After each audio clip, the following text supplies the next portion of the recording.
All right, I'm going to turn my closed captioning on here for those folks who may be hearing impaired to help with that so they can hear and see what I'm saying. So welcome everybody. This is my session, Can Microsoft Purview Answer All Your Data Governance Needs? Huge thank you to the Data Weekender crew for selecting my session and for running this event. It's like I said, I've run events in the past and it's no easy feat. So well done as usual for this team. So greatly appreciate it. I am Angela Henry. I live in High Point, North Carolina, and in the US. So if you're unfamiliar with US geography, that is on the east coast of the US, right about midway, a little bit south of midway, north and south. And I am a principal consultant at Fortified Data. I'm also a data platform MVP and a Microsoft certified trainer. You can find me on social media. I used to be on Twitter, not so much anymore. My account is still there, but I don't go there anymore. Instead, you can find me at Mastodon. I'm at dataplatform.social, and I'm SQL Swimmer there. And based on this picture, you guessed it, I am a swimmer, but I'm also a coach and an instructor and an official. And I'm going to take about 20 seconds here to get my soapbox out to say, if you don't know how to swim, please learn. It is the only sport that can literally save your life. And if you think as an adult you cannot learn how to swim, you are absolutely incorrect, because there are instructors like myself who are specially trained through US Masters to teach adults how to swim, because it's very different than teaching a child how to swim. Although I do also teach kids how to swim, so I have a lot of energy. And so anyway, so I'm putting my soapbox away. There we go. So now that you know a little bit about me, I want to know about you. Who are you, and what do you do, so that I get a better understanding of when questions come in. It helps me kind of frame, where you're kind of coming from. So usually when we do this in person, I have people raise their hands. So if you can put it in the chat, I'm going to bring my chat window up over here on the side so I can see it. And if you are a developer, just type in that you are a developer. Are you a DBA? Are you an analyst? Are you a data steward? All right, we've got a BI architect. We've got a developer in here. Okay. Another developer. Awesome. I like to see this. BI consultant. Nice. Everything above. Yep, I get that. I get that a lot. Developer, data engineer, similar, another analyst. Awesome. This is a great diverse crowd, and I love that. And then lastly, if you are an awesome human being, put yes in the chat for me, because everybody here should be putting yes, because you are taking time out of your schedule to come to a session and learn all on your own. And that is no small feat in and of itself. So I think you are amazing and awesome human beings just for doing that. Okay, so if you have ever seen me present before, one of the things I do is I always take a selfie with my audience, even when I present virtually. So that's what I am going to do right now. Going to get my camera out. I'm going to take my selfie, because as we know, nothing happens in real life unless we post it out on social media. So that's what I'm going to do right now. All right, there, it's done. Okay, and that is out on Mastodon. I'm out on the Fediverse, not on Twitter. All right, so let's get started. Before we get started on the actual content of Purview, I wanted to kind of go over data governance at a high level so that we're all going to be starting from the same page. So data governance at that really high level, it's really this data management concept that's going to enable organizations to ensure that they have high quality data throughout the complete life cycle of that data. And what that means is that you're going to need controls to implement and support your business. So really, it comes down to people, processes, and technology when you talk about data governance. And their key focus areas that are most frequently included when you talk about data governance. You're going to talk about accountability and ownership. You're going to talk about availability and accessibility. You're going to talk about security. You're going to talk about that quality of your data. And then you're also going to talk about the usability of that data. Because if you've addressed all of those other 4 things ahead, if that data is not in a usable format, you might as well not even have done any of the other things. So these are all very important things when we talk about data governance that we need to really focus on to make sure that we're doing a really good job. So what I've done is I've really kind of distilled this down into 3 basic needs for data governance. You need discovery. You need to be able to know where your data lives, and you need other people to be able to discover that in an easy navigatable, is that even a word, navigatable fashion? Because if you make it hard to find, people aren't ever going to use your data, and then they can't do their job most likely on a daily basis. Access. We need to ensure that we have the ability to access that data, but that access is controlled in a way that we are not we're not granting more permissions than people need. And then lastly, insight. We're gathering all of this information. Now we need to understand what data we have and where it lives. And if we have sensitive data, we need to know about it. So when we talk about data governance, a lot of times there are different motivations behind data governance practices or initiatives. And they can be anything from financial. So, you want to increase the confidence in your business making decisions. So you want to be able to make decisions on that based on your data that has financial impact. Also, what about encountering fines? If you are in the financial industry, SOX is a big thing. If you're in the medical industry, HIPAA, and then you have just general privacy rules in place like GDPR and the new California Protection Act. So, and lots of other things that can be driving factors for that have financial motivation there. There's efficiency. You want to eliminate rework. If you have a good data governance program in place, people are not going to have to reinvent the wheel every single time. They will be able to easily discover where the data sources are, how to get access to them, all that kind of stuff. And then lastly, security.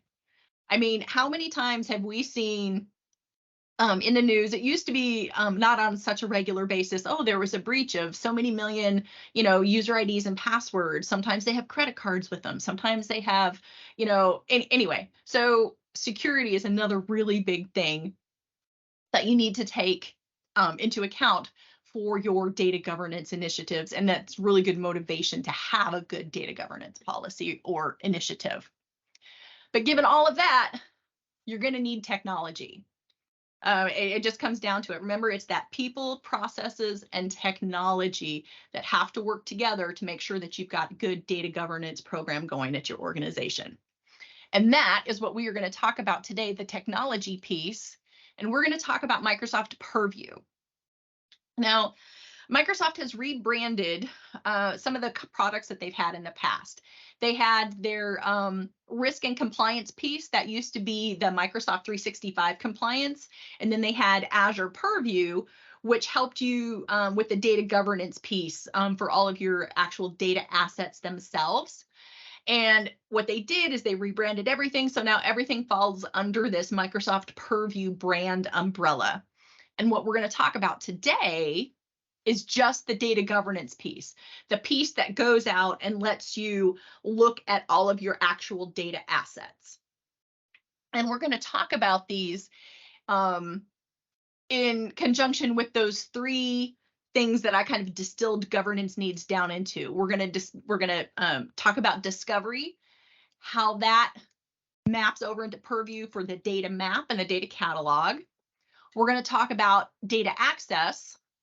In Purview, we can address that with our workflows and our data policies. And then insights, That's just called data insights in Purview, and that's essentially the reporting piece on this, where you can gain insights into how much data you have, where it is it sensitive, all that kind of stuff. So with that, here is our agenda. And do we have any questions at all? I closed the chat window, so I don't know if there are any questions. At this moment, we don't have any questions. No. Okay. All right. Cool. All right. So now we're all kind of on the same level playing field when we talk about governance. So let's just jump in and start talking about discovery. So discovery, we need to know where our data lives, and we need others to be able to discover it in an easy, again, I don't know if navigatable is a right word, but a navigatable fashion. They need to find it and navigate to it very easily. And in Purview, you do that with the data map and the data catalog. So let's start talking about the data map. And the reason that we're going to talk about the data map is because this is the backbone of Microsoft Purview. So it's the infrastructure. Purview is a PaaS offering. It's a platform as a service. So it's going to stand up everything. When you create your Purview account, it's going to stand up all of the hardware and software behind the scenes for you and create your entire infrastructure. And then with that data map, what you can do is that's where you're going to be able to register and scan your data sources. That's where your collections are going to live. And we'll talk about collections in just a second. That's how you classify your data. That's where the classification engine lives. And then Apache Atlas 2.2 APIs. This is what Purview is based on, the Apache Atlas 2.2 APIs. So everything under the covers, it's running against those Apache Atlas APIs. So the good thing about that is that those are open source. So that allows Microsoft to really kind of adopt newer technologies a little bit faster using this open API. And the other good thing about that is that, you know what, because it's an API, if you can't find what you need to do within the Purview application or portal itself, you can probably do it within using the APIs. And that is something that I've done with a few clients where they wanted to do something really kind of specialized, but it didn't exist in the portal. They had a programmer come in, code against those Apache Atlas APIs, and they were set, and they got everything they needed. So it's just something to keep in mind. All right, let's talk about our data sources. So right now, as of sometime last month, there were about 40 data connectors available. And again, if you can't find the data connector for your data source, you can use the Apache Atlas APIs to connect to it. But the data sources, first you're going to register a data source, then you're going to scan it. And then once you do that, that's what's going to populate your data catalog. So those are your data sources, your actual data sources. They can be a SQL Server database, it can be on-prem, it can be cloud-based, it can be a SaaS offering. Like I said, there's 40 native connectors available right now out of the box. So that's data sources. Then there are collections. Collections allow you to create this hierarchical view of your data estate. So you can look at your data estate in a way that makes sense for you and your organization. And your collections, they also serve as security boundaries. So they're going to hold your data sources, your scans, the assets, and the role assignments for people to be able to look at and discover what you have in your data estate. So one of the really cool things about these collections is that there's no hard and fast rule about how you need to set them up. You can set up your collection however it makes sense for your organization. So I've got a couple of examples here of what this looks like when you look at the hierarchical view of it. So when you start, you always have this root collection at the very top. Every single Purview account starts with this root collection. Now, this example is if you have just a single region. So if you are an organization and you're only in the US, for example, you can break it down by department. So we've got finance, and we've got marketing, and we've got sales. And then you can break it down even farther from there into teams and or projects. So if that works for you, great. Well, that's nice if you're a single region. What if you're a multi-region organization? Well, you can basically do the same thing. Again, everything starts at that root collection. Here, you have it broken down. You've got the US, and then you've got Canada, and then you've got LATAM. And then you can break each one of those out so that you have those different departments under each of those regions. And then again, going down to that last level, down into that team or project level within those departments. So that becomes, super easy to figure out where your data is, where your data assets live. Now, one of the other things that you can do, and these are just ideas on how to break out your collections, is what if you do a lot of transformations? So if you have, multiple zones and you do lots of transformations? This scenario can be useful if you've got data scientists or engineers who need to understand how that transformation process works. So again, you start with that root collection up at the top, and then you break it down by region. So we've got Canada and US, and then we're breaking it down by transformations. So we can see we've got the raw zone, the refined zone, the produced zone, and each one of those is in their own region. So that is just another idea of how you can break down your collection. You can create this however you want. So whatever works for your organization, that's what you can do. Classification. So classification allows you to use logical tags so that you can assign classifications to data. And classifications are different than sensitivity labels. Classifications allow you to identify sensitive data. And out of the box, Purview has just over 200 system classifications that are out there. So you've got, it will identify things like passport number, driver's license number, credit card number, national IDs, bank account numbers, all those things. And that's out of the box that it will classify your data for you. But if you don't find exactly what you need, you can also create your own custom classification. And you can do that either using regex patterns, or you can provide it a dictionary to say, hey, if it, comes with any, you provided a list to say if the data values fall in this list, we want to apply this specific classification to it. So either way. And then again, there's that Apache Atlas APIs. So pointing and clicking can get very, very tedious if you are in a very large enterprise organization. That's where the APIs come in. They allow you to do bulk operations so that you can either create or update assets. You can also use them to delete assets as well. Again, you have to have the correct permissions, but they allow you to do that. You can also use those APIs to discover what you have out there, or even to browse. So like I said at the very beginning, all of the functionality in the portal is built upon those APIs. So whatever you can do in the portal, you can do with the APIs, and then the APIs even offer you more flexibility to do even more things that you can't do within the portal itself. So those are the APIs. And that's the data map.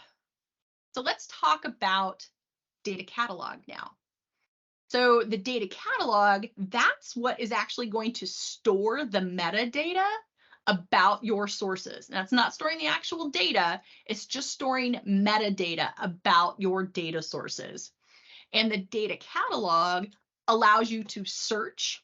It's got a really good search functionality so that you can quickly find anything that you're looking for. It also has a business glossary in it. So you can store any definitions for terms that are specific to your organization, or even calculations for your business so that they are in a central location. And then there's data lineage. This is like the coolest feature out of all of it, is that you can actually see the lineage based on how your data is flowing through your organization.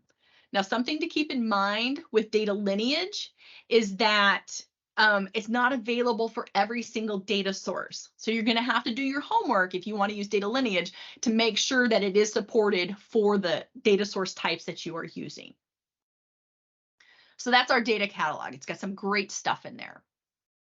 So what does Purview actually store? Because I said it's only pulling in metadata. It's not pulling in your actual data. So it is storing that metadata. And that metadata typically consists of the name of the data source. So if it's a server, it's probably going to be a server name. If it's a data lake storage, it's going to be the name of your storage account. It's going to store the type of data source that it is. Again, is it SQL Server? Is it data lake? Is it Oracle? Is it some kind of SaaS offering like Salesforce?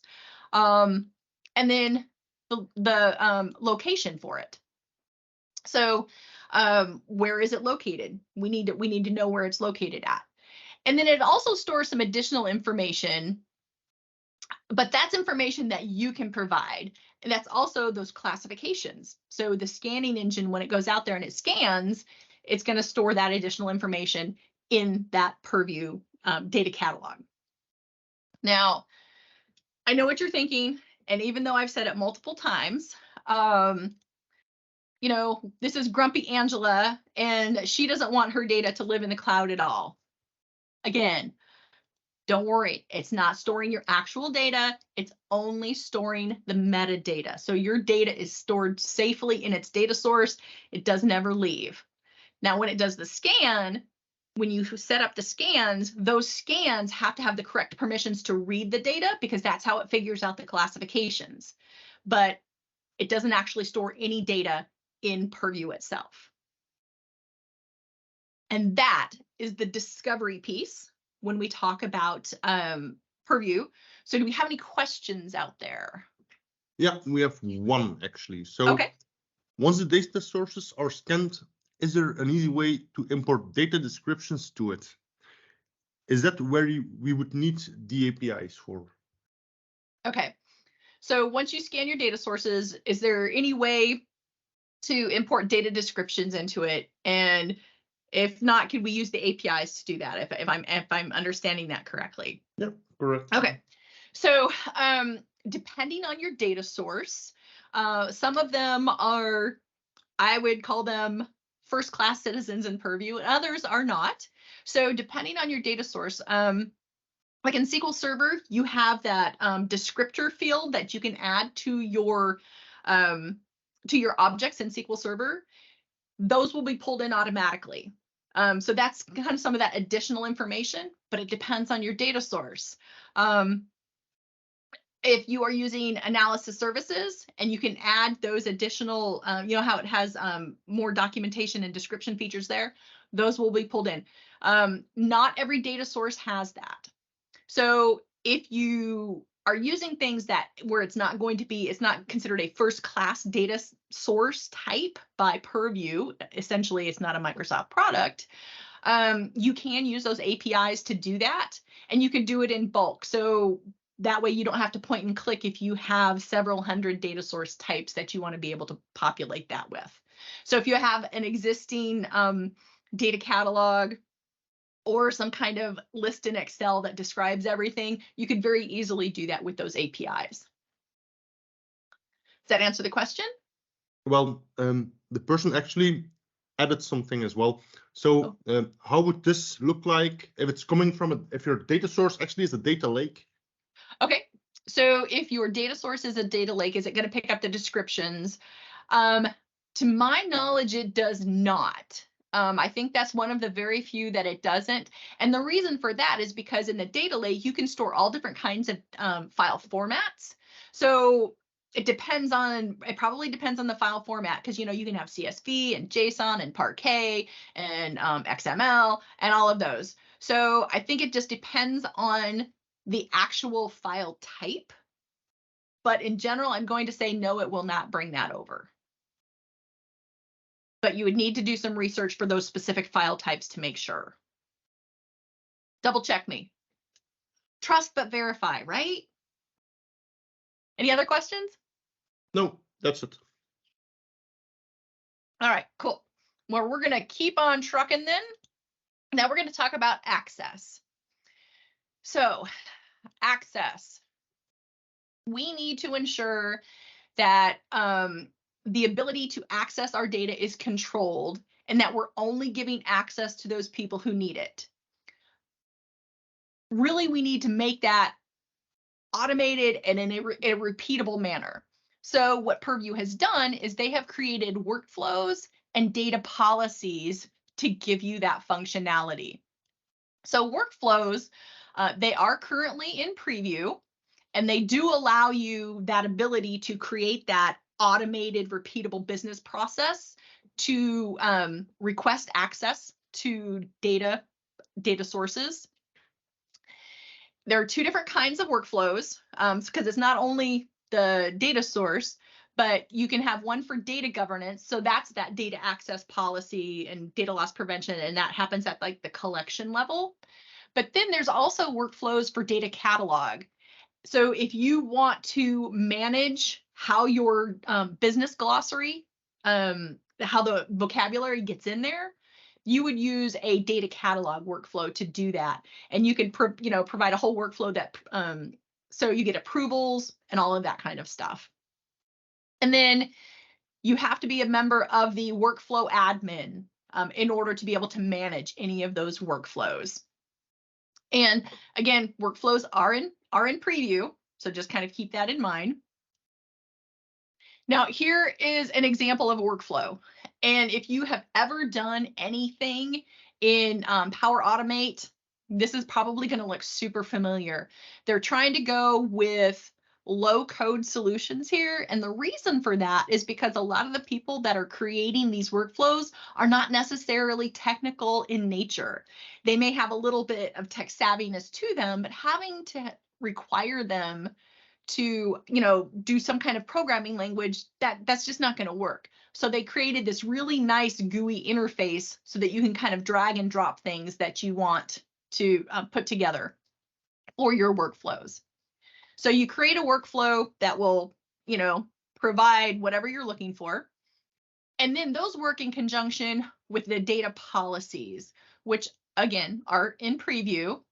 And those data policies, that's where you can request access to data sources, and they put them in human readable instructions, because again, it's not always a technical person that is going to be creating these policies and workflows.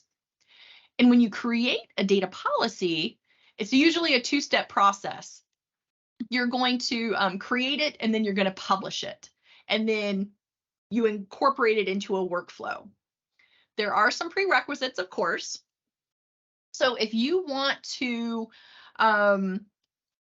access a data source that is in a different subscription than your Purview account, you're going to have to make sure that you register Purview as a resource provider in that data source subscription, wherever that data source lives in that different subscription. So that's one prerequisite for that. You have to turn data use management on. This is just a toggle on the data source registration screen. So when you first register a data source, there's going to be a little toggle that says, do you want to turn data use management on? And you turn it on or you turn it off. I am going to suggest that you use it with caution, because it can create a security hole if you don't fully understand what you're doing. So use it with caution and understand exactly what you're doing if you want to be able to do this. And then make sure that you have roles configured up at that root collection. Remember when we were looking at all of those different ways how you could create your collections, everything started with the root. So you need to make sure that you always have your policy authors and your data source admins at the root collection for your data estate if you want to be able to use data policies, because it's going to inherit all of those things with each collection that you create. Angela? And then, oh yeah. Sorry to interrupt. We have No, a question coming up actually. How does Microsoft charge for Purview services? Oh, how does Microsoft charge for Purview? They say, give me your wallet and I'll maybe give you some money back. Seriously, I swear you need a PhD to figure out how Microsoft charges for Purview, because there's a charge for, because this is, it's a platform as a service. So it's got to stand up the hardware in the background. It's got to stand up the software, all of that. So there's kind of like the base fee for just having a Microsoft Purview account. And that is going to be, they bill that in capacity units. And capacity units are scalable. So everybody starts out with one capacity unit, and it can scale all the way up to 100 capacity units, depending on what you're doing. And then it will automatically scale back down after 24 hours of, not doing anything. And so there's that base charging at the capacity unit level. Then there's charging for scans. So depending on the data source type that you were scanning, you may be paying additional fees for that. And for some data source types, it's higher than others. There was talk about them charging for data insights, access to that data insights. I don't know if they've actually started to do that or not yet, but that's something that you want to keep in mind. And do some research before you grant everybody access to your data insights. Those are going to be the dashboards, and we'll talk about those at the end. So to give you an answer on how do they charge, it's really complicated, and you have to take all those things into consideration. And when you scan a data lake, there's this concept or notion of resource sets that can either help or hurt you depending on how you have that set up. Lots and lots of factors go into that. So there's not an easy answer. I will tell you, though, that they have come out with a free version of Purview. It's essentially a very, very stripped down model of the data catalog with very limited features. And I'll show that to you guys at the end. All right, so any other questions? Nope, that's it for now. All right, that's a great question. All right. All right, okay, so we're going to talk about data policies. So, and it's a two-step process. I said that earlier. It's a two-step process to create it. And again, you're going to notice that this looks very familiar.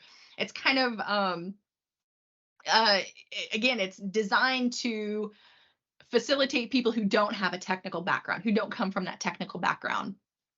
So you're going to have this, you're going to create your policy, and what it does is there are essentially 4 things that you have to set. You have to set your effect, you have to set the action, you have to set the resources, and you have to set the subjects. And one thing I really like about this is that they color code it, because I'm a very visual person, and this helps me understand exactly what I'm doing. So in this policy, the effect is that they want to deny. The action is that they want to deny read on data classified as, what's my data resource, PII, to a specific group. Those are my subjects, which are non-full-time employees. So it's very easy to read and translate what that policy is meant to do. So that's your first step. You create the policy and then you save it.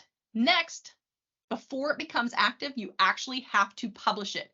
So you can create a lot of policies and not have them put into use until they are published. This allows people to go out and review the policies that have been created before they are actually published and put into use. I think that's super helpful, especially if you're implementing something like this. And then when we talk about the different data policies, we also need to keep into account that there are different roles in the Purview portal. And these are super important to understand these roles as well. So there's our collection admin. So our collection admin can basically do anything in Purview. And by default, they are data source admins, but they are not data curators or data readers. This means that they can add a data source, but they can't actually read the data in the data source. But because they can do anything within Purview, they can grant themselves that permit, those two permissions of data source or data curator and data reader. That's your collection admin. Then you have your data source admin. These are the people who can manage your scans. So they can't do anything else. And unless they are granted reader or curator access, all they can do is create and manage scans for the data sources. That's all they can do. You've got your data curators. These are the people that are going to add your data sources. So they're the ones who are going to register that data source, but they can't create scans or see the scans. They can just register the data sources. And when you register a data source, all you are essentially doing is giving it a name. That's all, and that's it. It's when you create the scan that you have to provide credentials for that scan to go access the data source itself. So those are two different roles there. You've got your data reader. So these are the people who need to be able to read what's in the data catalog, and they need to be able to have access to see what shows up in those collections that they have been granted access to. That workflow admin, we talked about this a little bit. It's still in preview because workflows and data policies are in preview. But those workflow admins, those are the ones who are going to be creating and authoring the workflows throughout your data estate. You have a data share contributor. Now, I didn't talk about data shares because I usually get way too many questions on this. But just know that data share functionality is available. It is in preview. And data share, what that does is essentially allows you to share out data that has been put in a storage account, so your data lake, within your organization or even outside your organization. So you can share it to people within or people outside your organization. So this is a very, very powerful role because you're granting access to the data itself. So just something to keep in mind. This is kind of a new feature and where I think a lot of the data governance projects are going, so that we don't have to have so many files going back and forth between organizations, building out your data warehouses or whatever. So something to keep in mind that there is data share capability, but it's only for storage accounts. Your insights reader. These are the folks that are actually allowed to see those metrics around your data estate. And there are different roles and different reports that are out there as well that they can see. And then you have your policy authors. Again, these are the people who are going to be authoring those policies to define who can do what to what data and all that kind of stuff. And again, that's in preview because workflows and data policies are in preview. And that is the access piece of Purview. Do we have any questions out there? I'll take a drink really quick. No, there are currently no questions. Okay, awesome. Well, then we will just keep going. So we've talked about discovery and we've talked about access. Now we're going to talk about the insights.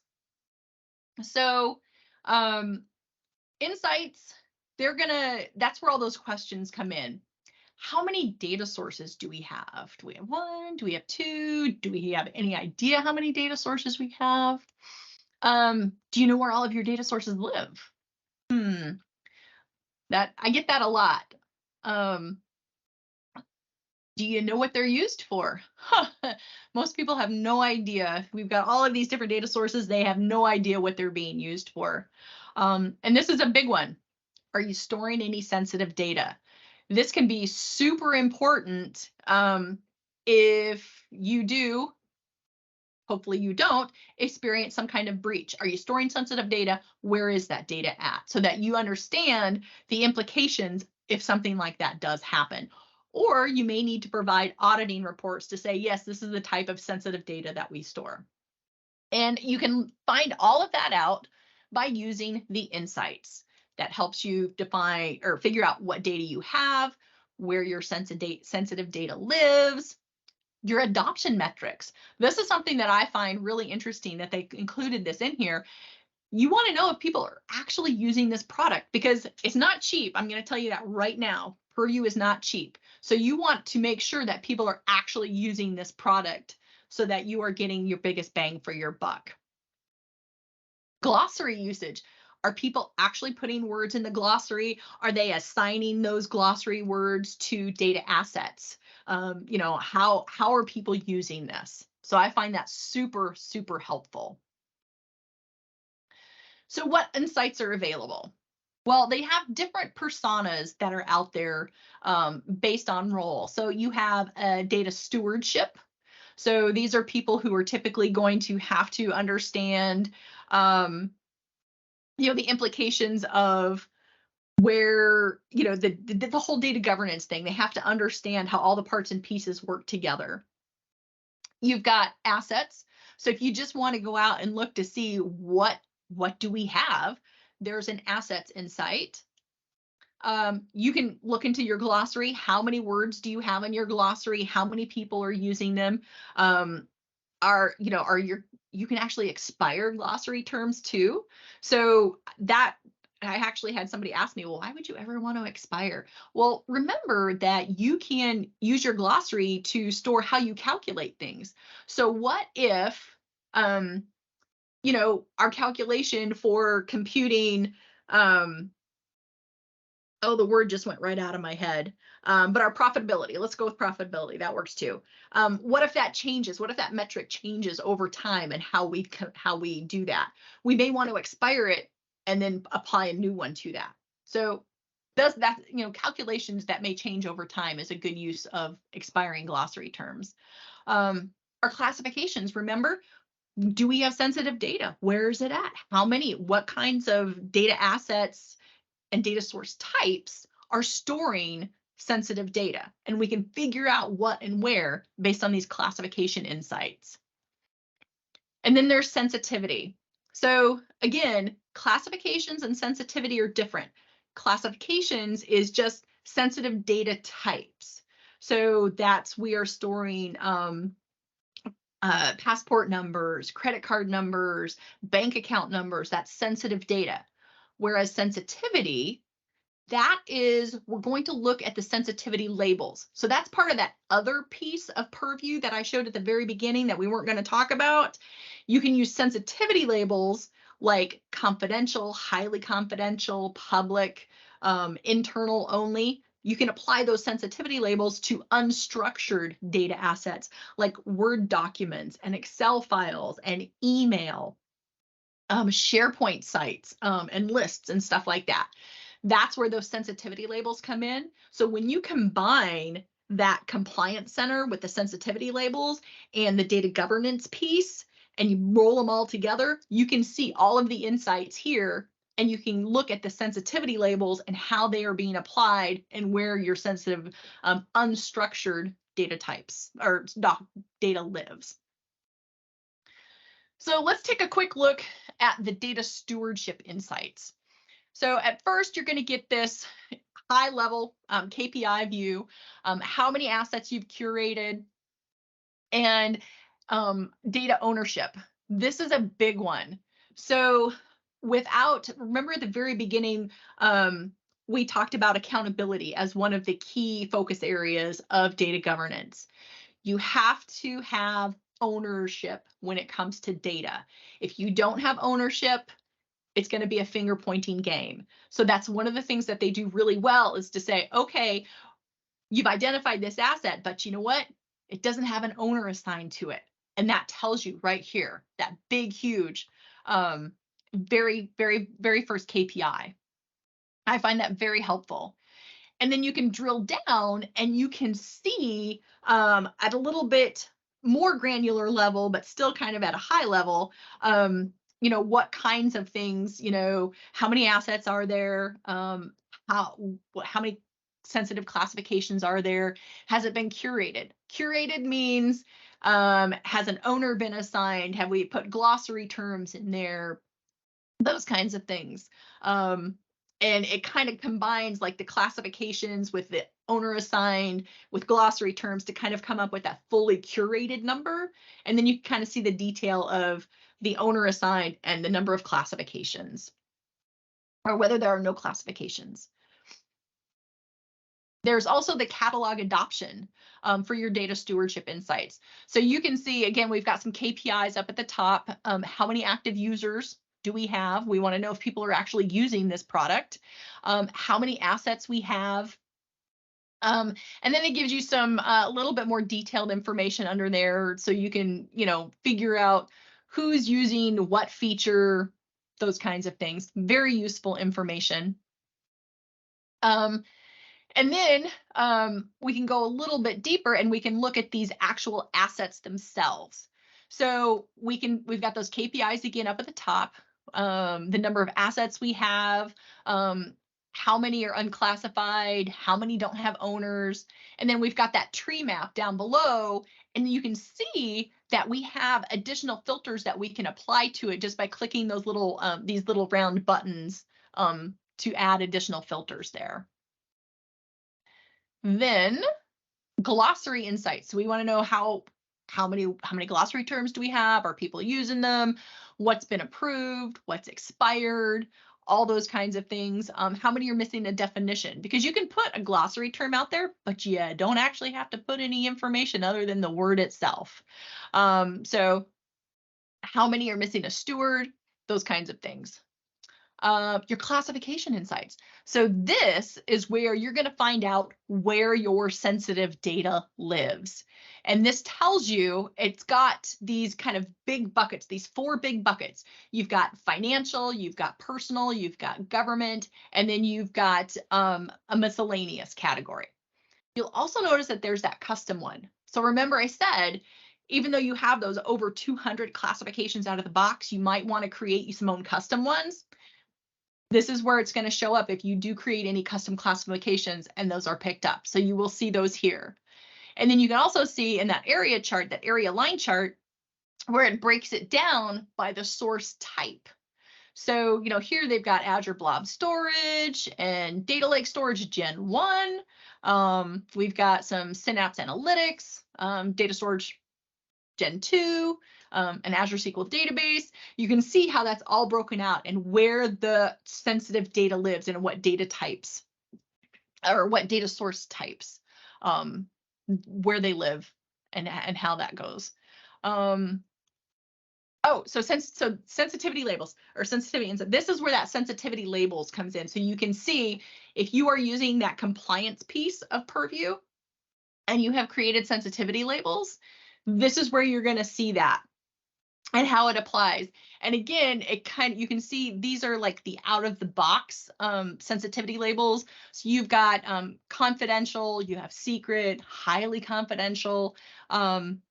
Those are kind of like the 3 that come out of the box. And then this is like the Microsoft. Hang on, I'm going to cough for a second here. So hold on.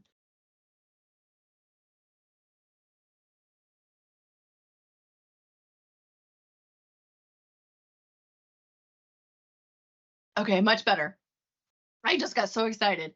They added some of their own sensitivity labels and names on there, but I think there's 4 that come out of the box. There's like confidential, highly confidential, public, and then secret. I think those are the 4 that come out of the box. I could be wrong. It's been a while since I've looked at the actual sensitivity labels, but you can also, in that compliance piece, you can also create your own sensitivity labels definitions as well.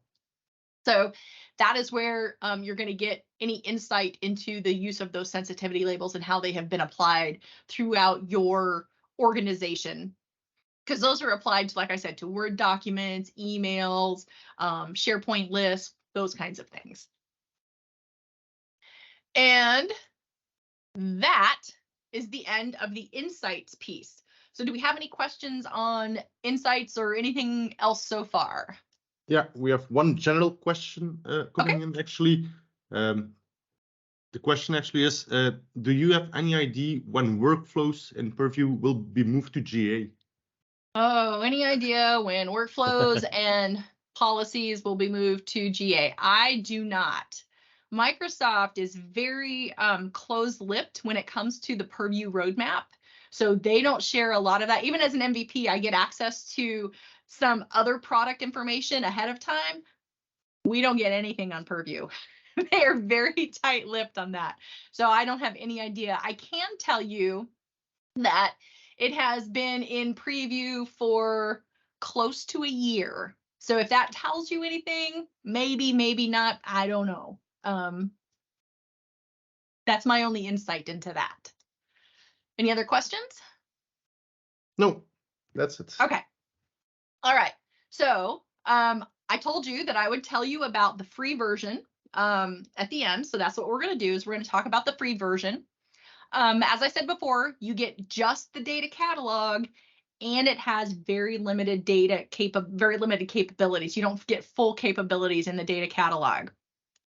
You do get data share, which kind of surprised me that they would give you that feature, but not some of the other things.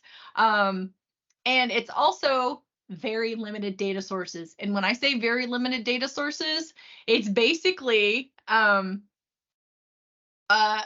Blob Storage, Data Lake Gen 2 storage, Azure SQL Database, and Azure subscriptions. That's it. That's all you get when it comes to data sources that are supported in the free version. So not a whole lot, but if you're all in an Azure, that might be okay. And I wanted to kind of show you that experience versus what I've been showing you in the slide deck. So let me pull that up and let me switch this over here. There we go. Okay, and I gotta switch screens, so I'm not gonna be looking at you. So this is what it looks like. So you just go to purview.microsoft.com. This is what it looks like if you have the free version. You've got your data catalog, your knowledge center. You can look at the settings. So if you go into the data catalog, you'll notice over here on the left-hand side, I don't really have a whole lot to choose from. Whereas in my slide deck, if I, what am I looking for? Nope, that's not what I'm looking for. Well, I'll find the other slide and show you. You usually have a whole bunch more if you don't have the free version. And then you can search. So you can search right here. And obviously I've looked at events and I've looked at customers. It stores those searches in there for you. So I can go look at events. You can see this is another one of the big differences between the free version and the paid version is that it does not automatically apply schema classifications to your structured data sources. So if you wanted to be able to use classifications and not have to apply them manually, the free version is not the version for you, because if you are using the free version, you have to manually go in and apply any classifications. Just word to the wise on that one. You do get the business glossary. They have been making some changes along here. I don't have anything in my glossary right here. And you do get the data sharing, but that's basically it. So it's not full functionality within the data catalog, but it's better than nothing. It's a good start to see if you want to understand what your data estate looks like if you're all in on Azure. It's a good place to start. And with that, I am done. So I ended a couple minutes early. So if we've got questions, I'm happy to answer them. If people just want to chat with me for the next 6 minutes before the actual session time ends, that's great. I do have a bunch of resource links at the end of the slide deck, and I'll work with the folks at Data Weekender so that you guys can get a copy of the slide deck so that you can go and check all of those out. But that's me. Again, I am a SQL swimmer at dataplatform.social for Mastodon. I do have my own blog at sqlswimmer.com. I am on LinkedIn. I am going to say right now that if you reach out to me on LinkedIn and ask to request to connect, if I do not recognize your name, I will ignore you. Do not take it personally. Understand that being a woman in tech is not always a great experience, and being a woman in tech on the internet is downright sketchy at times. So if you would like to connect with me on LinkedIn, I'm happy to do that. But you must tell me where you know me from, if you saw my session, whatever. Otherwise, I'm just going to ignore you. Again, don't take it personal. It's a safety issue as far as I'm concerned.